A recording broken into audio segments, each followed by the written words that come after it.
So hello there, internet. Let's talk about Fallout 4 and Metacritic. And the reason I'm making this video is because I have a friend. Yes, can you believe it? I have a friend. I have a friend and he was really excited for Fallout 4.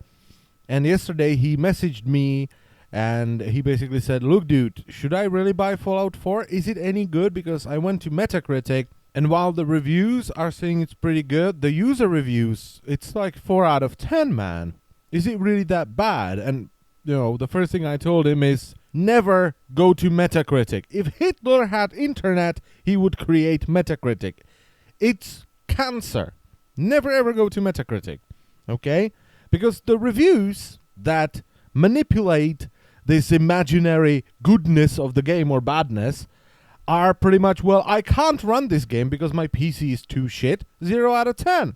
Another pretty fun review that I remember is, when I get a companion, like the dog will be useful and he will kill stuff, but then I can't kill stuff. What have you done, Bethesda?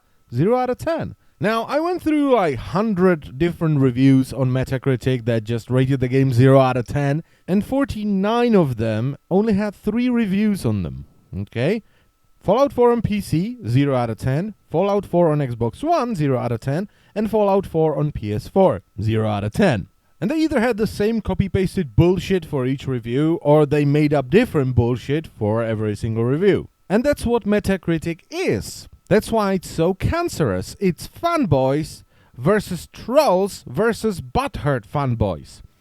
Alright, the last time something like this happened that I remember is the launch of the Guild Wars 2 Heart of Thorns expansion. And while now Guild Wars 2 Heart of Thorns is rated 7.6 out of 10, I do believe, for the first 2 or 3 days it was rated 2 out of 10 by butthurt idiots. Okay, basically people that didn't want to pay for the expansion and then got angry because people who did pay for the expansion got all the new shiny stuff that came with the expansion. Alright, so they just went on to Metacritic and went, 0 out of 10. That's basically what happened. And that's what's happening now. I mean, some of the reviews are just ridiculous. Okay, just go there, read it, check the accounts, and you will realize that it doesn't fucking matter. If you like the game, just go and play the fucking game. I mean, the game isn't flawless. Okay, the new dialogue system and the voice protagonist thing, that sucks a big fat cock. Because you're never quite sure what you're about to say to the NPC. I mean, the sarcastic response or the choice, does it mean a sarcastic agreement or disagreement? Or am I just going to be a twat? You never know. And that sucks. You know, the loading times. Oh my god, the loading times are terrible. If you don't have an SSD, oh my god, I feel sorry for you. Because I installed the game on a hard drive, normal hard drive. And the loading times were unbearable. So I installed it on an SSD. And it cut the loading times from 40 seconds, which is a lot of fucking time, especially if you're fast traveling, down to 6 seconds. And I don't even know what the hell is going on when you enter a cell. You know, when you enter a door and you have a loading screen, performance in the interiors or indoors is awful. Compared to the outside world, it runs at like half the frame rate. I don't know what that is, if that's fucked up culling, or if it's the different light sources that screw it up, or if it's the bloody fog and dust flying everywhere, but it's terrible. But even with all that, the game is a lot of fun. I've played like 35 hours already. I like some of the new changes. The settlement building is awesome. I really like that. It creates this very nice cycle. You know, I'm in the base building turrets. I'm like, oh, I can't wait to go out to the wasteland and scavenge some more junk. And then I'm out in the wasteland, like, I can't wait to go back to the base and build some more turrets with all this junk. It's awesome. I like that. I also like, and this is a very personal opinion, all right? I like the way they dealt with power armor.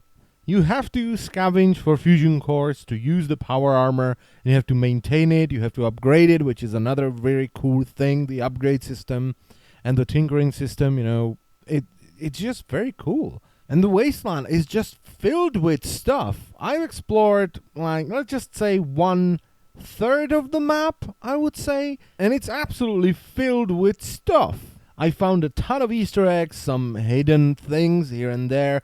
And, you know, it's the good old Bethesda game.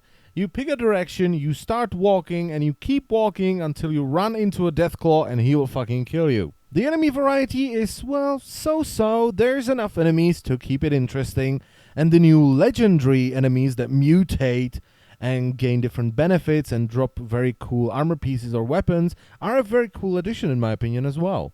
And the quests, I can't really tell you much because I haven't done too many. In like 35 hours I did, 9 quests maybe? But overall, I really like the game, okay? And people shouldn't really go to Metacritic and be like, oh, this game is terrible, even though the regular reviews rate it pretty high. Now, Fallout 4 is a PC, Xbox One, and PS4 game, okay? But if I go to Steam charts right now, there is 440,434 people playing Fallout 4 right now. There are only 2 games that are played more than Fallout 4.